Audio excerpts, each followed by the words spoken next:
What creaks beneath the floorboards and hides within the walls? Could it be the shadow of danger or the piercing gaze of an unwanted guest? Or could it be a city of weird bird people? We're talking about Creaks. Fresh out the oven. Creaks is a 2D puzzle adventure game from the minds of Amanita Design and carries a lot of their charming yet surreal style with it. Amanita have been around for quite a while, making a handful of web games, the Sunroast series of point-and-click adventure games, the indie-darring Machinarium, as well as whatever in the world Choo-Chill is supposed to be.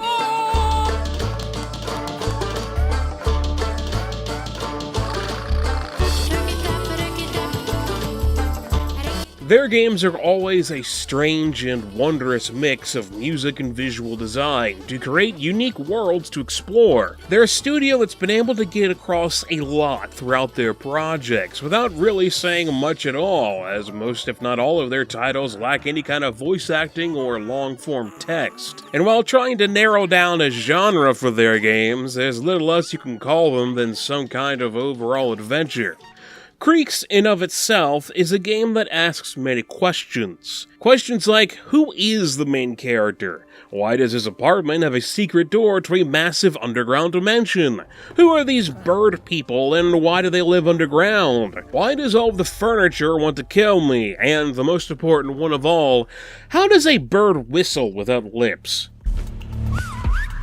Whoever the protagonist is, he doesn't seem all too interested in finding anything that'll divulge the answers, and instead just kinda goes with the flow.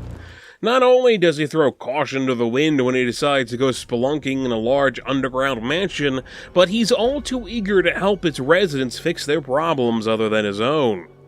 You see, the mansion is stuffed to the brim with stuff, and the devs really put a good amount of effort into making the place feel alive. Statues stare and laugh as you pass by, walls are covered in laundry, and somehow somebody fit a car down here. Just about every area of this place has a hint of liveliness and personality, for better and for worse. Remember when I mentioned killer furniture earlier? Yeah, that's not a great thing to find in a building full of junk. It won't take long before players find themselves coming face to face with danger in the form of their first dresser dog. Creaks does a great job of introducing its mechanics and teaching players how things work. Every time you come across something new, there's always some time to mess around with it without the risk of being eaten alive. Honestly, when I first encountered the game's shadowy monsters, I didn't really realize what they were. It just looked like some kinda evil one-eyed dog thing. It wasn't until I got past a few of them that the game really showed its hand by showing that not only do these monsters not like the light, but they'll revert back to their normal household decor if trapped within it.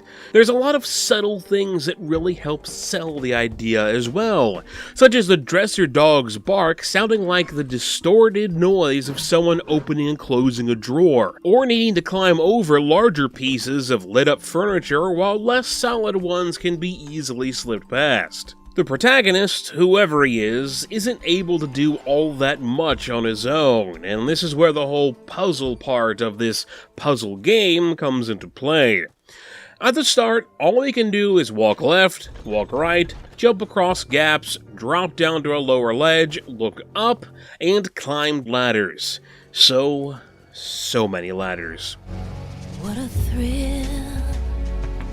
After a short while, it's revealed that not only is the place filled with evil decorations, but there's also some kind of bird people living down here. While they may be birds, I still don't understand what they have against a nice set of stairs, as the only way to traverse vertically is using a lift if you're lucky enough to find one, or climbing the odd ladder. I'm not kidding when I say these things are everywhere. I feel like 80% of my time spent with the game was simply going up and down one of these things.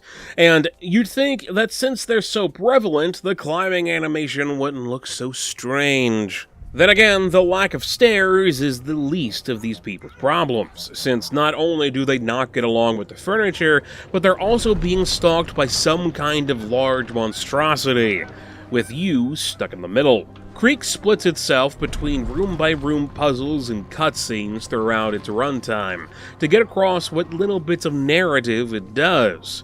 There are sometimes small animated portraits to find on walls of the mansion that depict some kind of scene that may or may not be an attempt at storytelling, as well as a handful of mini-games. They're a nice reprieve after spending 40 to 50 minutes on a puzzle, but I honestly haven't really been able to figure out what their purpose is. The minigames are both short and simple, as well as extremely easy, while the animated scenes are hardly animated at all. It seems to hint that maybe the bird people are hiding from humans underground, but in a few of them they're seen working together with normal people, and the ones you come across yourself don't seem all that hostile towards you nor afraid of you. Then again, you both are trapped in the same structure with shadow monsters and an enormous thing outside, so beggars can't really be choosers.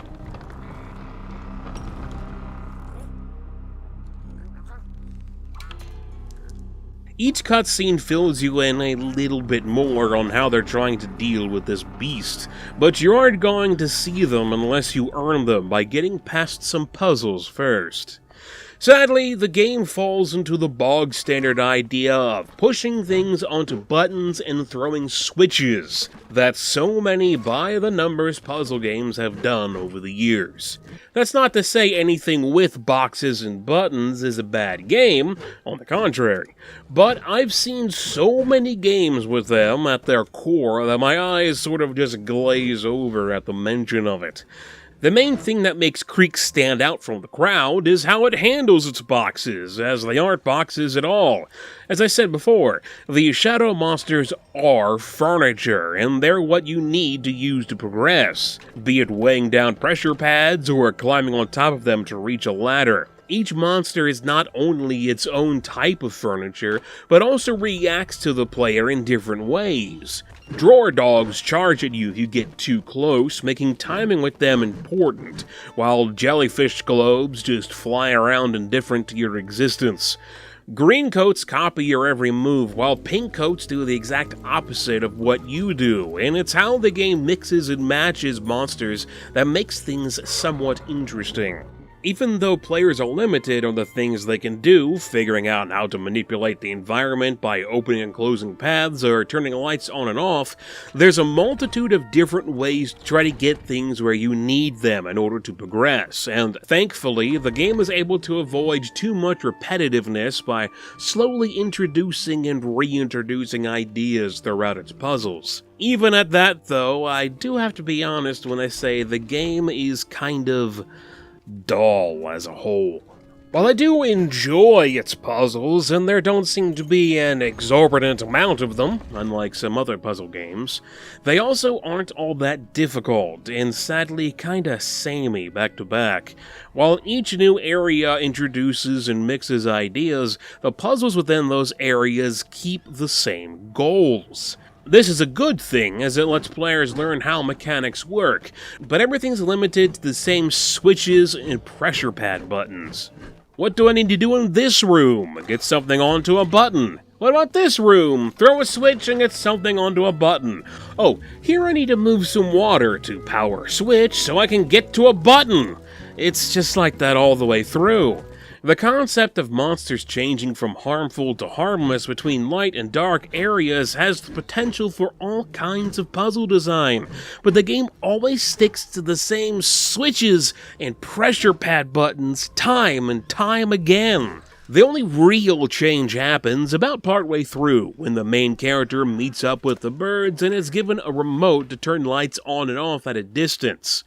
Only lights with green symbols near them are affected by the remote, but it helps expand general puzzle design using what players have control of to influence what they don't.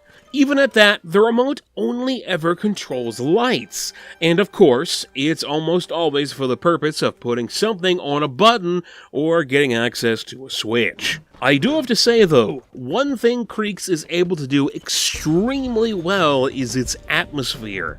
The mansion gives off this creepy yet cozy vibe with all the clutter and contraptions. Exactly why there's so much clutter and random machinery around when there's only 3 birds and whatever that is living here is another question. But between musical and visual design, the devs are really able to create an interesting place to explore, even if the most you can find are dead ends. I mean, really, why can I come down here if there's nothing here? Nothing at all. Not even one of those portraits. The game's soundtrack was composed by the one-man band Hidden Orchestra and does a great job at setting the stage, even if it tends to fade into the background. Everything feels magical and mysterious, and there are a few neat audio tricks to help bring everything together. It really comes to a head during puzzles. Every time you do something correct to advance, there's always a nice little sound cue, and the music begins to change while the puzzle goes on. It's a nice detail to subtly hint to players that they're on the right track. Really, that's something Creaks does extremely well by having all kinds of little details all over the place. There's even a bridge that sounds like a xylophone when walking across it just because it can.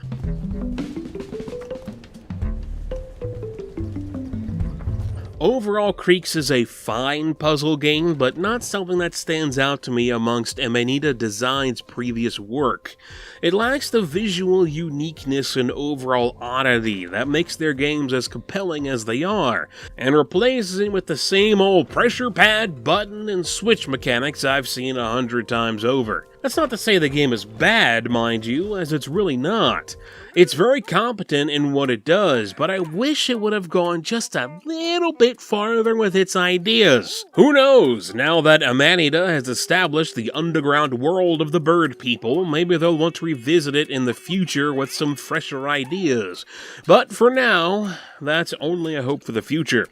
Thanks for watching. Please let me know what you think about the game or this video in the comment section. I'm MegapieMan, and I'll talk to you guys later.